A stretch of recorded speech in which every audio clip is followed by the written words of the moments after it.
인상급 인기 연예인들을 내 손 안에서 만날 수 있는 기회. 올해 신부 김준희. 건강미와 중성적인 이미지의 황보. 지금 바로 아래의 이용 방법으로 접속하여 스타들의 또 다른 모습을 느껴보시기 바랍니다. Here we go, it's getting close. Now it's just who wants it most. It's just like that. I have to pick myself up. Stand up for the champions, for the champions. Stand up for the champions, for the champions. Make a pass and sing with them.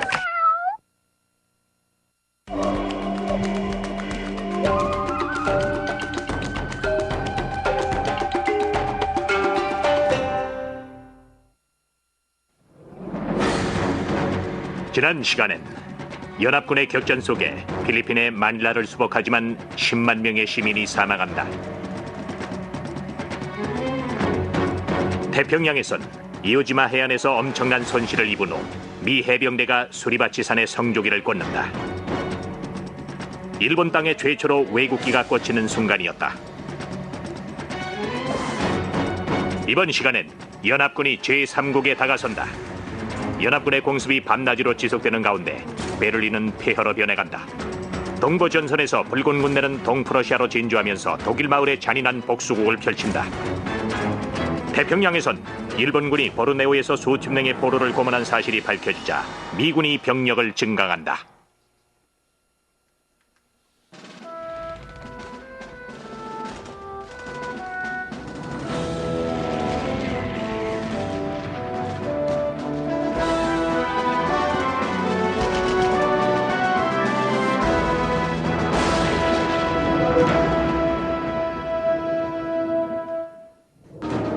(2월 25일) 독일. 연합군은 한시도 쉬지 않고 낮에는 미군이, 밤에는 영국군이 독일 본토를 폭격했다. 독일 경제를 망가뜨리고 히틀러가 이끄는 전쟁 기계의 심장에 말뚝을 박기 위한 공습이었다. 서독의 루르 계곡은 독일 산업의 중심지였습니다. 전쟁 물자 생산의 필수적인 지역으로 강철, 철강, 석탄의 중심지였어요. 당연히 루르는 연합군의 주요 폭격지였고 주요 진격로였습니다. 연합군은 독일로 진군하면서 루르를 쳐서 이곳을 고립시키면 독일의 전쟁 기계도 멈출 거라 판단했죠. 거기에선 탱크와 부대를 이동시킬 열차를 만들었죠. 우린 부대가 움직이지 못하게 시발점을 파괴했어요. 주춧돌 하나 남기지 않고 폐허를 만들었죠. 베를린 시민들은 방공호로 대피했지만 그곳에 폭탄이 떨어지면 지옥이 따로 없었다. 지상에서 가장 귀한 재산은 가솔린 자동차였다. 차만 있으면 탈출할 수 있었다. 이번 주에만 850만 명의 사람들이 독일을 빠져나갔다. 막강하던 독일 공군 루프트와페의 주력은 이미 와해됐다. 비행기를 만들 수는 있지만 파일럿은 만들 수가 없습니다. 독일 공군인 루프트와페는 아직 어린 젊은이들을 전투기에 올려보내 미국과 영국의 공군과 맞서게 했어요. 훈련도 제대로 안 된 상태로요. 연합군은 하늘을 장악했다. 45년 봄이 되자 독일은 파일럿도 비행기도 없었죠. 몇 대 없는 비행기를 가동할 연료조차 없었습니다. 수많은 루프트와페 부대가 지상군이 됐죠. 히틀러 역시 무너졌다. 그의 건강은 눈에 띄게 약화됐다. 이때 히틀러는 중풍에 걸려서 팔을 심하게 떨었습니다. 우리는 뇌성마비의 결과라고 생각합니다. 쇠약한 건강에도 불구하고 2월 24일 아침 일찍 발표한 마지막 선언서에서 히틀러는 살아남기 위한 독일 국민의 흔들림 없는 의지를 보여주었다. 그는 모든 전략의 통수권을 고집했고 그런 결정은 오히려 연합군에 도움을 주었다. 2월 27일 미 8공군은 베를린에 가장 맹렬한 공습을 개시했다. 소위탄의 비가 휘몰아치며 베를린을 유린했다. 6만 톤이 넘는 고성능 폭약이 독일의 수도에 떨어졌다. 연합군은 히틀러에 코앞해서 대혼돈을 일으키기로 했다. 같은 날 영국의 총리 윈스턴 처칠은 최근에 러시아의 얄타 방문에서 있었던 주요 내용을 의회에 보고했다. 2주 전 그는 연합군 지도자들을 만났다. 미국의 루즈벨트와 소련의 조세프 스탈린이었다. 그들은 여름까지 독일을 끝낸다는 데에 동의했다. 2월에 얄타에서 루즈벨트, 처칠, 스탈린은 독일 점령 지역에 대해 합의를 했습니다. 베를린의 상당 부분은 소련 지역이 됐죠. 미, 영, 프랑스도 자신들의 지역을 설정했어요. 전후 독일에 대한 정치적 설계가 이미 완료됐습니다. 이 회담에서 루즈벨트는 초췌하고 수척해 보였다. 전쟁의 피로에 더해 병이 깊이 진행되고 있었다.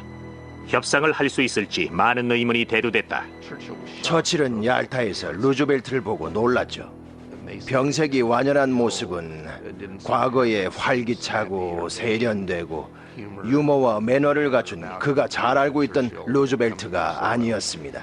처칠은 루즈벨트가 스탈린에 대해 잘못된 환상을 갖고 있다는 걸 알아챘죠. 얄타에서 이 3국의 운명은 지도자들의 행동에 의해 결정됐다. 영국과 미국은 스탈린에게 폴란드와 헝가리, 체코슬로바키아와 상당수 발칸국들에 대한 통제권을 넘겨주었다. 연합군은 또한 국제연합의 조직과 가입에도 합의했다. 얄타는 이 세 거인이 얼굴을 맞댄 마지막 시간이 됐다. 모든 합의는 승리를 전제로 했다. 그러나 아직 승리는 결정되지 않았고 히틀러가 쓰러지기 전까지 수많은 목숨이 쓰러지고 도시가 파괴됐다. 2월 25일 연합군, 미영 캐나다의 연합군은 서쪽에서 독일을 점령해야 했다. 붉은 군대는 동으로 진군했다. 그들은 독일 국경을 넘었다. 스탈린이 이끄는 군대는 베를린 밖 64km 오더 강변에 이르렀다. 그러나 이들의 승리는 너무 두드러졌다. 그 결과 포메라니아에 주둔 중이던 여전히 막강한 독일 군들에게 북에서부터 위협을 받았다. 붉은 군대는 발토해에서 아드리아 해까지 670만의 군대를 모아 독일 본토를 공격하기 위해 겨울에 공세를 취하기 시작했다. 바르샤바도 이내 포위돼 함락됐다. 게오르기 주거포와 이반 코네포 원수가 이끄는 군대가 오더 강가에 이르렀다. 전투를 통해 담금질된 두 장성은 베를린을 최고의 포상이라 여겼다.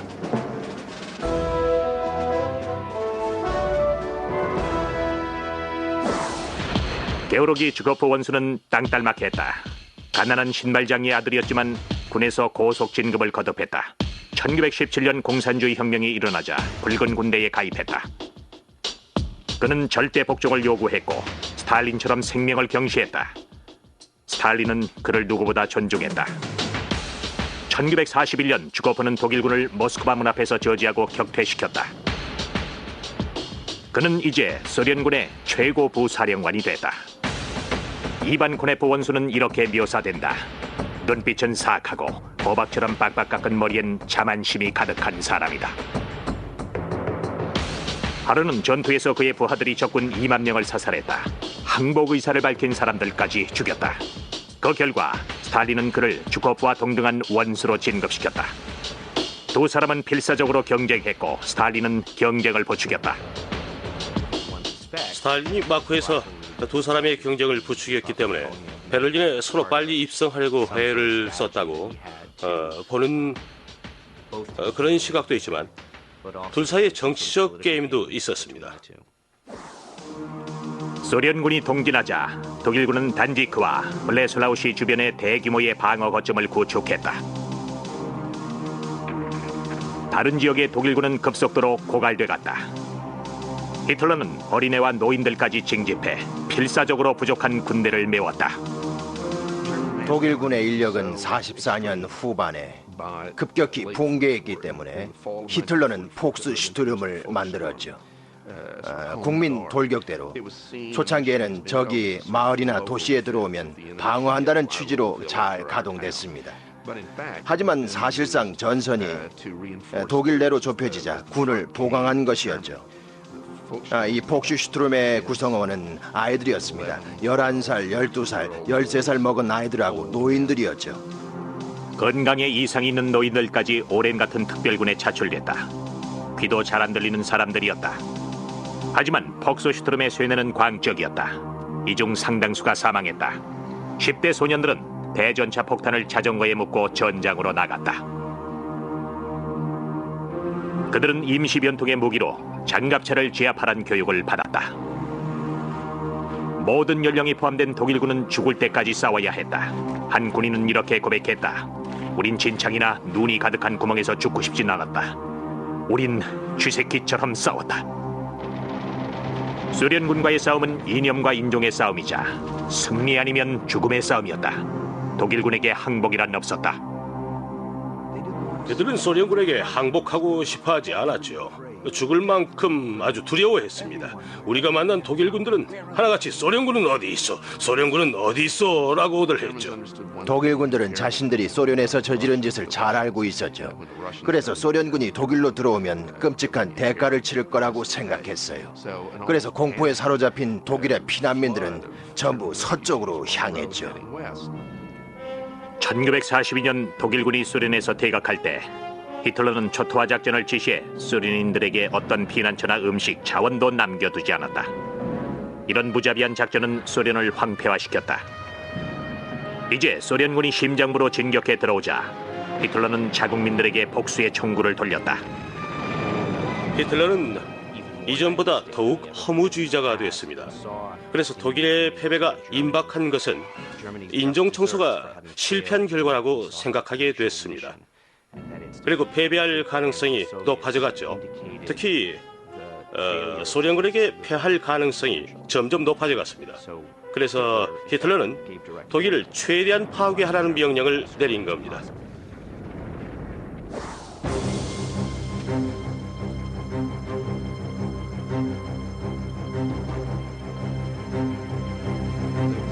엄청난 폭력과 강간이 있었죠. 굳이 정상 참작이라고 한다면 나치는 2천만 명의 소련을 학살했습니다. 여성들이 전쟁의 중추 역할을 했다. 특히 미국에서 그랬다. 옥수수 밭에서 군소 공장까지 미국 여성들은 가정이란 전선에서 미군에 보급할 모든 걸 만들어냈다.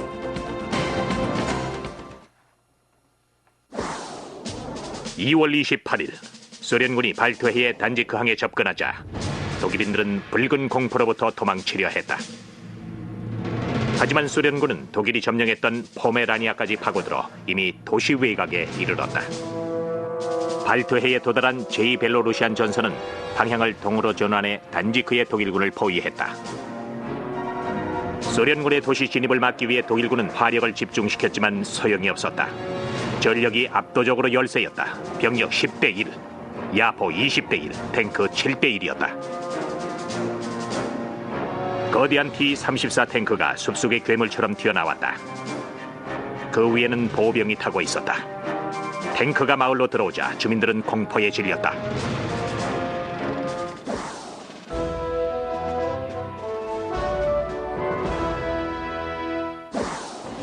비밀리에 만들어졌던 소련제 T-34 탱크는 1941년 모스크바를 구한 대반격에서 독일군 앞에 처음으로 그 모습을 드러냈다. 2차 대전에서 가장 뛰어난 탱크 중 하나였다. 단코그라드라고 불리던 시베리아의 작은 마을에서 대량 생산된 T-34는 동부 전선에서 주축이 됐던 무기 가운데 하나였다. 41년부터 45년까지 5만 대 이상이 생산됐다. T-34의 뛰어난 능력 가운데 하나는 기동성입니다. 그리고 장갑차들이 갈 수 없는 지역에서도 활발히 움직였어요. 그 이후로는 서스펜션 시스템과 넓은 트랙을 둘 수 있죠. 트랙이 무게를 분산시켰어요. 그리고 디젤 엔진이었기 때문에 포에 맞아도 가솔린 엔진처럼 터지지 않았습니다. 이 탱크는 죽음의 기갑차였다. 독일의 대전차포는 두께가 5cm나 되는 T-34의 장갑판을 뚫지 못했다. T-34의 76mm 포는 1.5km 밖에 있는 독일 탱크의 장갑판을 박살냈다. 반면 독일군의 판저마크 4 탱크는 T-34가 400m 앞으로 다가와야 파괴할 수 있었다. 이런 현실 때문에 1943년 초 독일은 T-34에 대적할 새로운 타이거와 판저 탱크를 개발했다. 히틀러도 슈퍼 탱크 개발에 개인적인 관심을 보였다. 이 탱크는 독일군을 놀라게 했죠. 왜냐하면 독일인들은 러시아인을 열등한 인간으로 간주했었으니까요. 그런데 그 열등한 인간들이 자신들보다 더 좋은 걸 만들었습니다. 그건 충격이었죠. 1944년 소련은 T-34의 장갑을 보강하고 85mm 포를 장착했다. 그러나 이 탱크의 가장 큰 장점은 디자인이 간단해 대량 생산과 수리가 가능했다는 점이다. 40시간이면 조립이 가능했다. 1945년 3월 1일 주코프 원수의 부대는 포메라니아 공격에 합류했다. 나흘 후 빠르게 진군하던 그의 부대는 발트해 연안 콜버그에서 러커스프스키 원수의 부대와 만났다. 항구 도시 단지크와 독일 2사단은 고립됐다. 소련군의 도착을 알리는 표시로 소금물을 담은 병이 주코프에게 보내졌다. 단지크 시민들은 엄청난 대가를 치렀다. 술에 취한 무자비한 소련 병사들은 가게를 약탈하고 집을 불태우고 가는 데마다 대학살을 자행했다. 사망자는 군인과 민간인이 비슷했다. 남자들에겐 마구를 입혀 쟁기질을 시키다 쓰러지면 총살을 시켰다. 어떤 이들은 손발을 잘라 가축들의 모이로 던져주었다. 피난민들이 급증했다. 150만 명이 넘는 사람 중 10만 명이 부상자였다. 식량도 급속히 떨어져갔다. 대혼란이었죠. 수십만, 수백만의 독일인들이 붉은 군대를 피해 서쪽으로 피난 행렬에 나섰습니다. 발트해에서 독일 해군은 시민들을 탈출시키기 위해 필사적인 시도를 했지만 붉은 공군과 잠수함의 지속적인 공격을 받았다. 여성들은 야만적인 대우를 받았다. 소련 군들은 그들이 너무 거만하고 못생겼다며 강간했다. 젊은 여인들은 나이를 속였다. 얼굴에 젤을 바르고 길가를 절룩대며 걸었다. 그러나 나이든 여성이라도 강간당하긴 마찬가지였다. 얼굴에 붉은 반점을 칠하고 열병 환자처럼 꾸미기도 했다. 대략 수만 명, 어쩌면 수십만 명이 소련 병사들에게 강간을 당했을 겁니다. 물론 진격하던 소련 군인들에게 강간당하고 살해당하는 경우도 있었죠. 많은 여성들이 우울증에 걸렸다. 자살하는 사람들도 많았다. 안나 제딕은 자신과 자신의 갓난아기가 겪었던 끔찍한 상황을 잊지 못한다. 먹을 게 없었어요. 아들을 먹일 수 없었죠. 임신한 상태였지만 여전히 모유를 먹이고 있었어요. 내 입으로 눈을 녹여서 입에 넣어주었죠. 우린 눈을 먹었어요. 소련군들이 들이닥쳐 제게 불을 비추면서 쉴 곳을 주겠다고 했어요. 쉴 곳은 방공호였습니다. 거기엔 탁자가 있었는데 밤이 되자 군인들이 한 명씩 저를 탁자 위에서 강간했어요. 죽고 싶었죠. 몇 명인지도 모르겠어요. 10명, 15명 계속 이어졌죠. 그렇게 한 명씩 달려들었어요. 그러다 한 명이 그러더군요. 몇 명이나 상대했지? 옷 입어. 아무도 경고를 듣지 않았죠. 병사들은 자기들끼리 대화를 나누면서 한 명 혹은 여러 명의 여자랑 잠자리를 하면 영웅적인 걸로 간주를 했습니다. 누군가 살해당한다고 해도 그게 전쟁이잖아요. 병사가 여자를 건드린다고 해서 뭐 대단한 일은 아닙니다. 그럼요. 소련은 독일군을 국경 밖으로 몰아냈을 때 퇴각하던 독일군들이 저지른 학살을 똑똑히 목격했었다. 그들은 수천 개의 마을을 주저없이 불태웠고 무고한 수백만 명을 학살했다. 엄청난 폭력과 강간이 있었죠. 굳이 정상 참작이라고 한다면 나치는 2천만 명의 소련인을 학살했습니다. 그리고 50만의 전쟁 포로를 굶어 죽도록 했죠. 사람들은 도로와 하천에 쓰러져 죽은 말과 가축의 썩어가는 시체를 잘라서 먹었다. 소련군이 시골로 들어와 모든 걸 파괴하자 절망에 빠진 독일군은 불황자들을 잡아들였다. 그리고 나중에 교수로라고 알려진 곳에 의심되는 자들을 매달았다. 나치도 국민들도 패했다는 걸 잘 알고 있었죠. 군사적으로 이길 방법이 없었습니다. 그래서 정권은 공포의 시스템을 가동했죠. 패배주의를 퍼뜨리는 사람은 누구든 반역자로 몰아 교수대에 목을 매달았습니다. 독일군은 우리가 벽까지 위왔다는 걸 알았죠. 그래서 그들은 격렬히 저항했습니다. 필사적으로 싸웠죠. 2월 28일 서부전선의 연합군은 독일로 진군하며 지거프리트 방어선을 무너뜨렸다. 여기서부터 방어가 강력해졌다. 수백 개의 터치카와 참호, 인공 콘크리트 장애물, 광범위한 지휘소와 관측소 연결망, 그리고 은폐물이 연합군의 진주를 막았다. 480km가 넘는 길이를 따라 라인 지방을 확보한 다음 연합군은 라인강으로 진격할 계획이었다. 라인강은 전략 요충지지만 독일인들에겐 문화적으로 중요한 곳이죠. 그곳은 바로 독일의 강입니다. 독일의 나일강이고 아마존이고 미시시피 강입니다. 몇 세기 동안 라인강은 독일인들의 상상을 자극했다. 신화적 관점에서 이 강은 독일의 힘을 상징했다. 1805년 나폴레옹 이후 어떤 적도 이 천연 방어벽은 넘지 못했다. 물론 독일군은 독일 방어를 계획하면서 라인강을 사실상 최후 방어선으로 봤죠. 라인강을 넘어서면 방어할 장소가 별로 눈에 띄지 않습니다.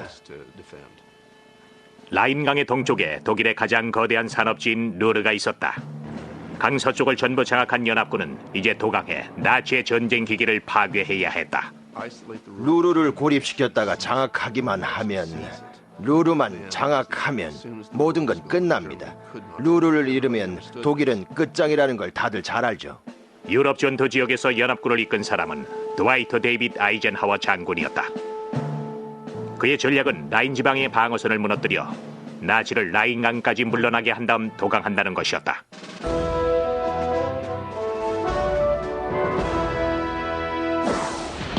(1890년) 칠형제 중 셋째로 태어난 아이젠하워는 캔자스 아빌린의 농장에서 자란 평범한 아이였다. 그러나 군이 그의 삶을 바꿔놨다. 웨스트 포인트에서 교육을 받고 캔자스 리브노스의 군 간부 학교를 나와 워싱턴 DC의 육군 전쟁 대학에 들어갔다. 아이젠하워는 곧바로 버싱과 메가더, 마샬 장군 밑에서 복무했다. 그러나 행정가였던 아이젠하워는 전략가도 경험 있는 야전 사령관도 아니었다. 그의 전문은 전쟁 관리와 병참이었고 외교력 또한 뛰어났다. 이런 능력을 이용한 그는 대령에서 사성 장군까지 진급하는데 채 2년도 걸리지 않았다. 이건 튀니지의 연합군 사령관으로 부임해 몽고메리 원수와 만나고 있는 장면이다. 다국적군을 이끄는 능력을 인정받아 그는 1944년 D-Day의 노르망디 상륙작전에서 연합군의 최고 사령관이 됐다. 서부전선 240km를 따라 연합군은 라인 지방으로 북쪽, 중앙, 남쪽에서 진격해 들어갔다. 아이젠하워의 총지휘 아래 북쪽에는 몽고메리 원수의 영국 21군이, 남부에는 네버스 장군의 6군이, 중앙으로는 브래들리 장군의 12군이 진군했다. 그러나 라인강을 방어하려는 이들의 강력한 저항이 계속됐다. 천년의 독일 제국에 남은 거라곤 오직 독일 본토뿐이었다. 한때 위대했던 군대는 이제 연합군의 공격을 사수하기도 벅찼다. 인류 역사 속 빼놓을 수 없는 순간. 과연 인간은 누구를 위하여 끊임없이 발명하려 하는가? 역사의 한 페이지를 장식한 도전과 야망. 인류의 미래를 뒤흔들 인간의 욕구는 계속된다. 매주 금요일 오전 9시, 저녁 8시 세상을 뒤흔든 도전이 방송됩니다.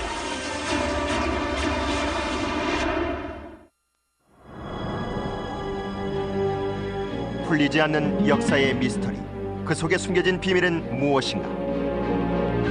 위대한 예언자에서부터 예수를 둘러싼 비밀, 그리고 버뮤다 삼각지의 수수께끼까지 아직까지 밝혀지지 않은 세기의 미스터리를 파헤쳐본다. 매주 금요일 오전 10시와 밤 9시 역사 미스터리 탐사가 방송됩니다.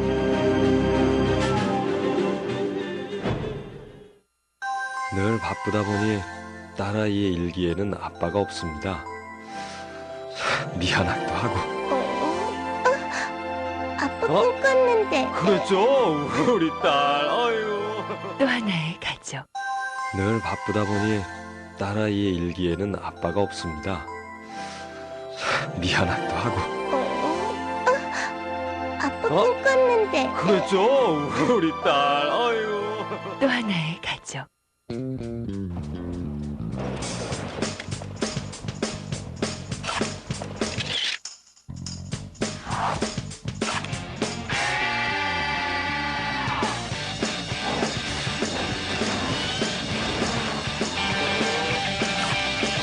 어두워도 흔들려도 결코 놓치지 않는다.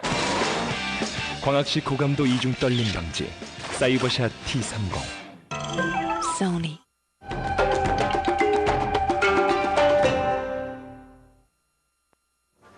서부 전선에서의 독일군 총사령관은 게르트 폰 론터슈테트 원수였다. 그는 해임과 복귀를 반복했다. 강인한 장군이었던 그는 폴란드와 프랑스에서의 초기 전쟁을 성공적으로 이끌었고 39년과 40년에 아르덴 공격을 지휘했다. 그러나 그에게 던져진 64단은 장비도 물자도 부족한 데다 상태도 엉망이었다. 그는 패할 걸 잘 알고 있었다. 그러나 전부 아니면 전무였다. 히틀러는 무슨 수를 쓰든 라인을 지키려 했다. 퇴각은 없었다. 불복종은 처형이었다. 도로에는 탱크가 빼곡히 들어찼습니다. 히틀러는 말했죠. 퇴각은 없다. 여기에서 싸워 진격하라. 도망치는 자는 내가 직접 처형하겠다. 히틀러의 의지는 강력했습니다. 그래서 병사들은 진퇴양난이었죠. 그들은 히틀러가 말한 대로 하는 수밖에 없었습니다. 연합군이 베를린으로 진주하는 데 장애는 독일군만이 아니었다. 그들의 진군은 혹독한 날씨 때문에 지체됐다. 100년 만에 찾아온 추운 겨울이었다. 탱크의 기름이 얼고 지친 병사들은 참호에서 동사했다. 20년 만에 유럽에 불어닥친 혹한이었죠. 그래서 동상에 걸렸습니다. 그리고 차량은 꼼짝을 못했죠. 우린 날씨에 대한 준비가 안 됐었죠. 정말 추웠습니다. 한 번은 제 뺨을 라이플에 갖다 댔더니 그대로 달라붙은 적도 있어요. 다른 사람한테 입김을 불어달래서 간신히 떼어냈습니다. 제 두 다리가 모두 동상에 걸렸죠. 다들 다리에 동상이 걸렸습니다. 마치 딱딱한 얼음 덩어리 같았지요.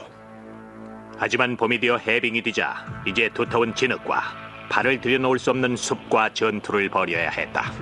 야전 부대는 독일군, 소련군, 미군, 영국군, 프랑스군 할 것 없이 모두 끔찍한 조건이었습니다. 전에는 눈이 골치를 썩였다면 이젠 진흙이었죠. 강물도 불었어요. 일반적으로 건널 수 있는 개울과 상대적으로 건너기가 쉬웠던 강물조차도 조수 때문에 힘들어졌습니다. 길 모퉁이마다 적이 숨어 있었지만 연합군은 여전히 전진해야 했다. 그러나 길에 매설된 지뢰와 보비 트랩이 진군 속도를 늦췄다.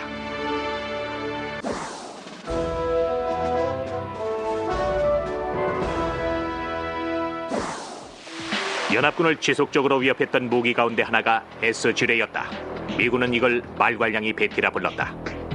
발이나 차량의 압력을 받으면 제동기가 발사되거나 철사나 접촉 장치가 빠진다. 이 무기는 공중으로 튀어올라 폭발합니다. 폭발물을 감싸고 있던 볼 베어링 덩어리들이 사방으로 날아갔죠. 그래서 이 지뢰의 발사 반경은 25m입니다. 그래 25m 내의 사람들 중 반은 사상당하죠. 미 공병대는 이 S대임 지뢰를 제거하는 데 결정적인 역할을 했다. 연합군은 S지뢰에서 살아남는 법을 익혀야 했다. 발 아래에서 신관이 빠지는 소리가 나면 즉시 바닥에 엎드려 강철 볼들이 머리 위로 날아가기만 빌어야 했다. 이것은 아주 효율적인 지뢰였습니다. 그래서 독일 군들은 요충지를 지뢰밭으로 만들어 적으로부터 지키려 했죠. 지뢰밭에서 적에게 화력을 퍼붓는 것 이상 좋은 게 없었습니다. 그래서 바닥에 가시철사를 깔아놓고 적을 지뢰밭으로 유인하는 협곡을 만들고 그 위에 기관총을 배치하는 것이죠. 무엇보다 효율적인 방어용 무기였습니다. 2월 28일 소이탄 작전에서 제9군이 북진 채비를 했다. 찰스 게르하르트 소장의 미 29사단인 더 블루 앤 더 그레이는 줄리히시를 점령했다.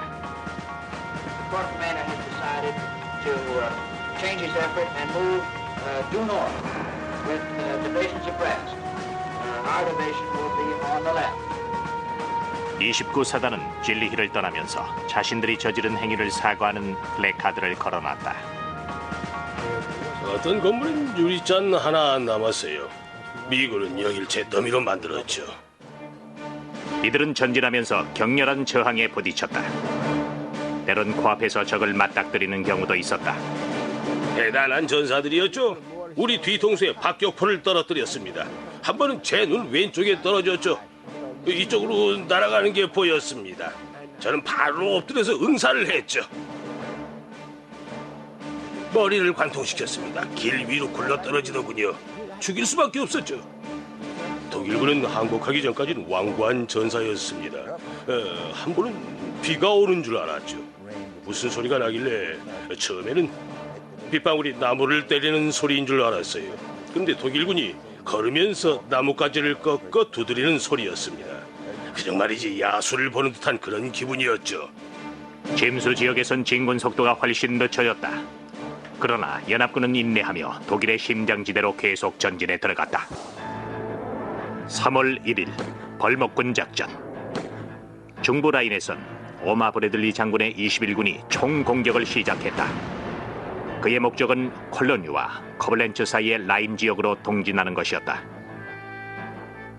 패튼 장군의 3군은 에페를 지나 동북진에서 하지의 1군과 만나기로 돼 있었다. 사후로 하지의 군대는 콜로뉴 북쪽에 이르렀고 패튼의 3군은 커블렌츠 외곽에 도달했다. 3월 3일 진실과 소이탄. 라인 지방 북쪽에서 몽고메리의 21군이 2월 초부터 수행 중이던 진실 작전과 소이탄 작전은 라인강 서쪽 길데른시 외곽에서 조우했다. 2월 8일부터 몽고메리의 군대는 진실 작전을 수행했다. 서북쪽에서 마스와 라인강 사이의 좁은 통로로 진격했다. 독일 산업의 심장인 루르로 들어가는 좁고도 방어가 잘 된 루트였다. 소이탄 작전을 지원하는 윌리엄 심슨 장군의 미 9군은 몽고메리의 지휘 아래에서 싸우며 2월 23일 로어강 남쪽 깊숙이 도강했다. 이들은 북진을 계속해 길데른 북쪽의 21군과 만나 라인강 서쪽을 장악했다. 진실과 소이탄, 라인 지방에서 펼쳐진 연합군 최초의 작전은 승리로 돌아갔다. 지루하고 격렬한 전투를 마친 몽고메리의 21군은 독일군 최후의 방어벽 앞에 도달했다. 연합군은 이제 히틀러의 병참 공장의 중심인 루르강 협곡을 위협했다. 공장을 지키기 위해 독일군들은 군사시설을 위장했다. 지하로 옮겼을 겁니다. 공장과 생산 설비는 연합군 공습을 피해 지하로 확장했을 거예요. 그러나 생산력은 변함없었고 여전히 무기를 공급했죠. 탱크와 탄약이 군에 보급됐습니다. 연합군에겐 제거해야 하는 중요한 표적이었죠. 주말이 뒤자 연합군은 네덜란드 국경과 콜로뉴를 따라 쭉 펼쳐진 라인강 서쪽 강변에 이르렀다. 독일의 교도부는 반대편인 베젤에 있었다. 퇴각하는 독일군들은 라인강의 교량들을 하나씩 파괴했다. 멀쩡한 걸 찾는다는 건 기적이었다. 다리는 파괴되어 강물 위에 이상한 모양으로 떠 있었죠. 물 위에 차도가 떠다니기도 했습니다. 우리 공병대가 대단한 일을 했죠. 하지만 반격이 거셌습니다. 그들은 우리를 들여놓을 뜻이 없었죠. 연합군이 제3국의 심장으로 밀고 들어가는 사이 8,000km 떨어진 태평양의 이오지마에서는 격렬한 전투가 계속됐다. 2월 26일 이오지마, 미 해병은 두 번째 활주로인 모토야마 2호와 전략적 야포 진지인 382 언덕을 장악했다. 미군은 일본을 공습하는 B-29를 엄호할 전투기들의 비행장이 절실히 필요했다. 지금껏 폭격기들은 중태평양에 위치한 사이판과 티니안의 비행장에서 이착륙했다. 그들의 시선은 북쪽의 모토야마로 향했다. 두터운 방어 뒤에는 3개의 비행장이 건설 중이었다. 태평양 해병 함대 사령관인 홀랜더 스미스 소장은 수일 내로 이 섬을 점령하겠다고 예언했다. 적군은 식수 부족 현상을 보였고 미군의 높은 사상률도 낮아지기 시작했다. 하지만 스미스는 여전히 부하들에게 방심하지 말라고 지시했다. 이건 169년 미 해병의 역사에서 가장 힘든 싸움이었다. 승리가 눈앞에 다가오고 있을 때 인디언 부대는 버마의 일본 통신 중추에 접근하고 있었다. 2월 28일 인디언 17사단은 인디언 255 탱크 여단과 함께 메이크 딜라시를 포위했다. 이곳은 일본군 33군과 15군의 통신센터였다. 펀치쿠안 소장은 진격을 준비했다. 이 도시를 점령하면 북버마의 일본군 상당수를 패퇴시킬 수 있었다. 일본군의 카지야 소장이 수비를 시작했다. 3,000명 부대원의 목숨이 달려 있었지만 그는 완강한 저항을 준비했다. 부상자라도 걸을 수 있다면 손에 죽창을 들려줬다. 그러나 미군은 며칠 후 맹공을 퍼부었다. 주말이 되자 이 도시는 인디언의 손에 떨어졌다. 이들이 반격에 대비해 참호를 파는 동안 미군은 필리핀에서 병력을 증강했다. 2월 28일 지난 48시간 동안 마닐라와 코레기도를 수복한 미군은 필리핀 서단에 위치한 제5의 섬인 팔라완에 신속히 상륙했다. 41사단이 수륙 양용 트럭을 타고 상륙했다. 저항은 없었다. 푸에타 프린세사와 버려진 2개의 비행장을 접수했다. 그러나 미군은 승리를 한 번 더 원했다. 그들은 팔라완에 갇혀있을 포로 150명의 해방을 원했다. 그러나 그들의 희망은 산산조각났다. 탈출한 포로들에 의하면 일본은 살아있는 모든 포로를 12월에 불태워 죽였다고 했다. And on December the 14th, we went out to the field early, went to work, and came back in at noon. And they had 2 air raids that day, of which some planes bombed the field. But the second air raid, they wouldn't let us go back up to the compound. And our bomb shelters were circled by 2 barbed wire fences. We were sitting down by the bomb shelters at the end of the second raid, and for no reason at all, they gave a 3rd alarm. When the 3rd alarm sounded, the Japs insisted that we get down in the bomb shelters. And then they started shooting. I didn't know what the shooting was, so I stuck my head out to see. And I was immediately shot at, but while I was up, I saw them pouring gasoline into the other holes. I dropped back down, and then they started shooting into the entrance of our dugout. There were so many men in there that they just couldn't miss. And they threw gasoline on us, lighted it with burning paper. And when the gasoline set afire, Pacheco and I went through these double barbed wire fences, dropped down over a cliff along the bay, and crept along the bay and found a cave, which we hid in until that night. After dark fell, we decided that the best thing to do would be to swim across the bay, which is a distance of about 4.5 miles. So we swam across the bay that night, getting there about 3 o'clock in the morning, where we made ourselves known to the Filipinos, and they immediately took care of us. 그곳에서 살아남은 해병은 겨우 11명이었습니다. 일본군은 그들에게 잔혹한 행위를 저질렀어요. 그들은 모든 포로를 그렇게 잔인무도한 방법으로 죽여서 기념비적 상징을 만들려고 했겠죠. 거긴 이중의 목적이 있어요. 목격자가 없으면 전쟁 범죄 재판도 없을 거고, 또 살아서 돌아가면 다시 무장을 하고서 일본과 싸우러 올 테니까 그걸 막자는 거였죠. 일본군의 잔악한 손길로부터 포로를 구출하는 게 연합군의 주요 임무가 됐다. 1945년 3월 3일 미 잠수함 튜나호가 북보르네오에서 수면 위로 떠올랐다. 호주 특수부대 G포스의 일부인 7인조팀 아가스원이 승선하고 있었다. 이들은 특별히 제작한 폴보트를 타고 해안에 상륙했다. 이들의 임무는 적 후방에 침투해 지역민의 게릴라 활동을 지원하고 정보를 모으는 것이었다. 그러나 아가스원은 끔찍한 걸 발견했다.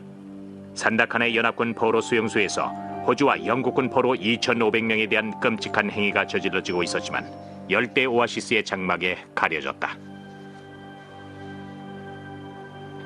적에겐 도덕성이 없었죠. 그래서 일본군은 항복한 사람까지도 전쟁 포로로서 다루지 않고 적으로 인식해 대단히 무자비하게 다루었습니다. 1943년 초 일본은 보르네오에서 획득한 유전을 지킬 2개의 비행장을 산다칸에 건설하면서 포로를 동원했다. 그동안에도 일본군은 죄수들에게서 정보를 캐내기 위해 고문을 시작했다. 수용소의 상태는 그야말로 끔찍했어요. 포로들의 상태는 어디든 마찬가지였지만 특히 보르네오에서는 일본군들의 조직적인 구타 행위가 있었던 걸로 전해지고 있습니다.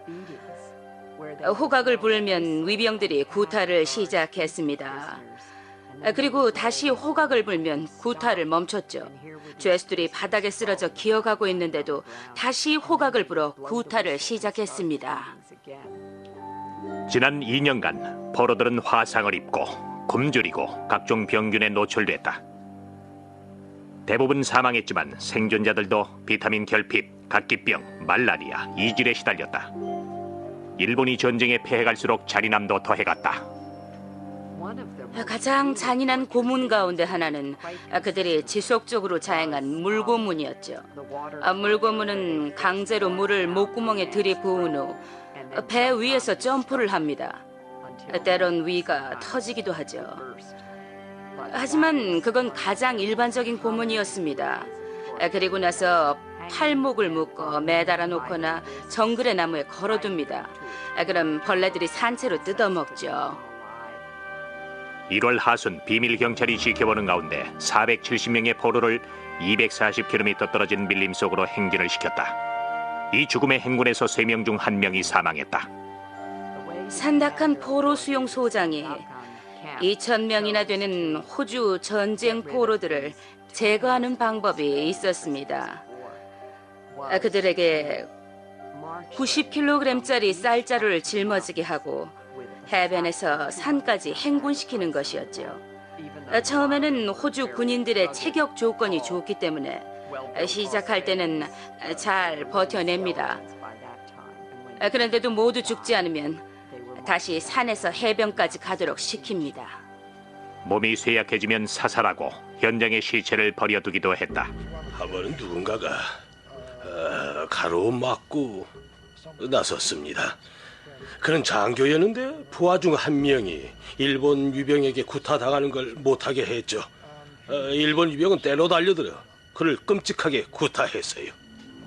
3월 3일 G포스가 북보르네오에 상륙할 때까지 약 1,000명의 포로들이 살아있었지만 거의 열흘에 1명꼴로 죽어나갔다. 위병 중 1명이었던 대만 태생의 토요시게 가라시마는 이렇게 회상한다. 10명 중에 1명은 건강한 편이었죠. 그러나 음식이 대단히 열악했습니다. 많은 사람들이 아팠어요. 말라리아 같은 것에 걸려서 몸이 약해져 갔죠. 며칠 후에 이런 지시가 하달됐습니다. 포로들이 쓰러지면 그냥 내버려 두라고요. 그렇게 제거했습니다. 아가스원은 800명의 낙하산 부대를 훈련시켜 구조한다는 계획을 즉시 세웠다. 암호명 물총새 작전이었다. 몇 개월간 계속된 계획 단계의 책임자는 호주 장군 토머스 블레임리 경과 특수정찰부서였다. 그러나 시작부터 제대로 관리되지 않았다. 몇 개월간의 지체 끝에 결국 작전은 시행되지 않았다. 가라시마는 6명을 살해한 죄로 복역했다. 그 후 몇 달간 죽음의 행군은 2번 더 실시됐다. 전쟁이 끝날 때까지 산다칸 수용소에서 2,500명 중 오직 6명만이 살아서 탈출했다. 2,000명 이상이 살해됐다. 이 범죄는 전쟁 포로들에 대한 부당한 대우를 금지하는 제네바 협정을 완전히 무시한 처사였다. 36,000명의 미군이 일본군에게 포로로 잡혔지만 그중 40%가 감금 중에 사망했어요. 일부 수용소에서는 사망률이 90%에 달합니다. 고의적으로 죄수를 죽이는 행위는 일본군이 우리의 포로들에게 저질렀던 가장 끔찍한 일 가운데 하나죠.